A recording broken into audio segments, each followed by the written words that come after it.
Understanding and interpreting others is a profoundly valuable skill in every facet of life.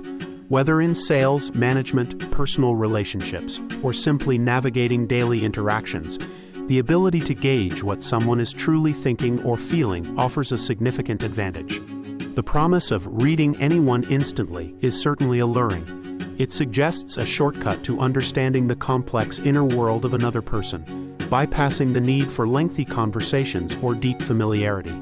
It taps into a desire for insight and control in social situations. However, it is crucial to state upfront that no single method or combination of techniques guarantees perfect mind reading. Human beings are intricate, and their thoughts and emotions are not always transparent, even to themselves. Be wary of anyone claiming absolute certainty in interpreting others. What these 12 tips offer is not a magic formula for mind reading, but rather a practical framework. They provide tools for enhanced observation and a deeper understanding of common human behavioral patterns.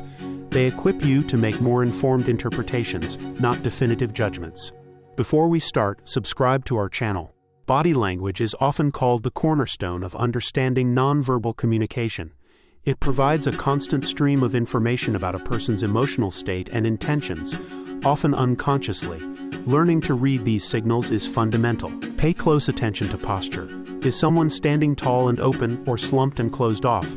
Posture can indicate confidence, defensiveness, fatigue, or engagement. Observe their gestures. Are their movements expansive or restricted? Are they fidgeting? Gestures can emphasize speech, reveal nervousness, or signal comfort levels. Focus on facial expressions. The face is incredibly expressive, conveying a wide range of emotions.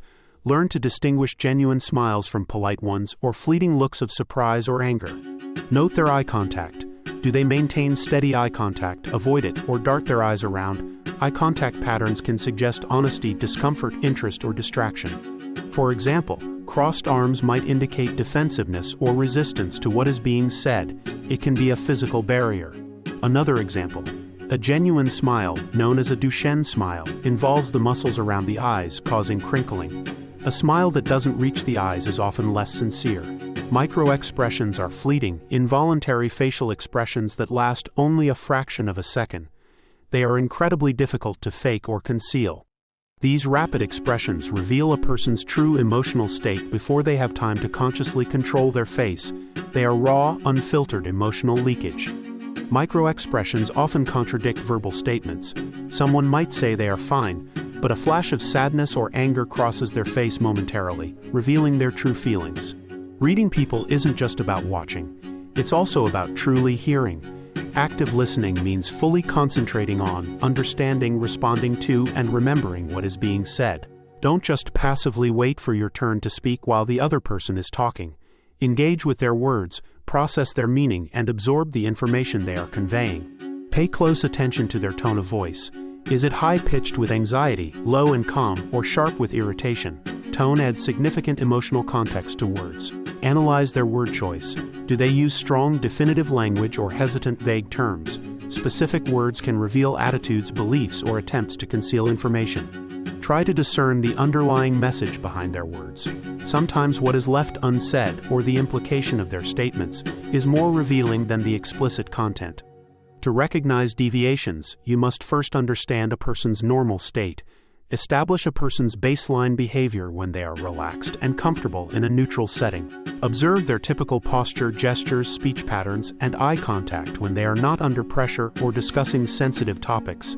This is their normal operating mode. Once you know their baseline, you can recognize deviations from this norm. A sudden change in posture, increased fidgeting, or altered speech speed stands out against their usual behavior. These deviations might signal discomfort, deception, excitement, or stress. They are flags indicating that something has shifted in their internal state. Beyond the content of their speech, the way someone speaks provides valuable clues. Word choice, speed, and hesitation are all significant verbal cues. Specific word choices can reveal a lot about a person's perspective, education, or emotional distance from a topic. Repetition of certain phrases can also be telling. The speed of speech can reveal a lot. Rapid speech might indicate nervousness or excitement, while slow speech could suggest careful thought, fatigue, or reluctance. Hesitation, pauses, or the use of filler words like or can reveal uncertainty, discomfort, or that someone is formulating a response carefully, perhaps not entirely truthfully.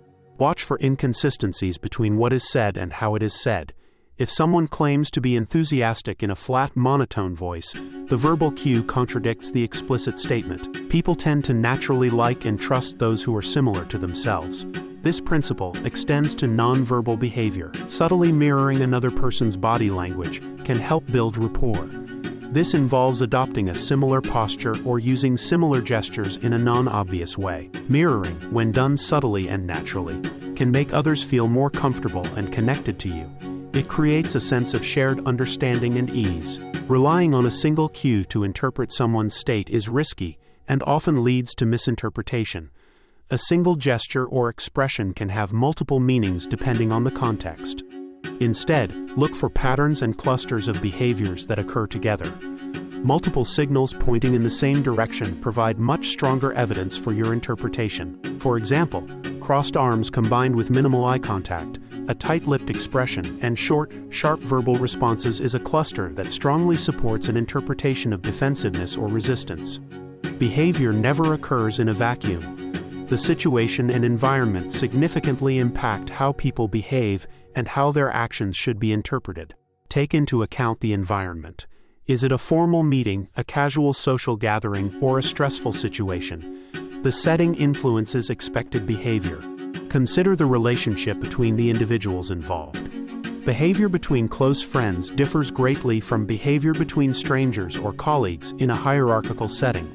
Consider any external pressures that might be influencing the person. Are they under a deadline, dealing with personal stress, or reacting to something that just happened? To gather more information and encourage someone to reveal more about themselves, ask open-ended questions. These are questions that cannot be answered with a simple yes or no. Questions starting with how, what, why, or tell me about encourage elaboration. They prompt the person to provide details, explanations, and narratives.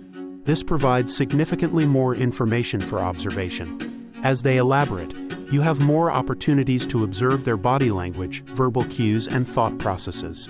Certain behaviors often occur when someone is thinking hard, trying to recall information, or formulating a complex response. These are signs of cognitive load. Examples include looking away, often upwards or to the side, as they access memory or process thoughts. Touching their face, rubbing their chin, or scratching their head can also indicate deep thought or mild stress from processing. Pausing frequently, or speaking more slowly than usual, can also be signs that their brain is working hard to retrieve or construct information. Sometimes you get a gut feeling about someone or a situation that you can't immediately explain. This intuition, based on subconscious processing of subtle cues, can be valuable. Use your intuition as a starting point for further observation and analysis. If something feels off, it's a signal to pay closer attention and look for concrete evidence. Seek evidence to support or refute your intuition using the other tips. Does their body language align with your feeling? Are there inconsistencies in their verbal cues? Reading people is not an innate talent for most. It is a skill that improves significantly with conscious practice and effort. Like any skill, it requires dedication. If you found value in this video, like this and subscribe to our channel to get more content just like this.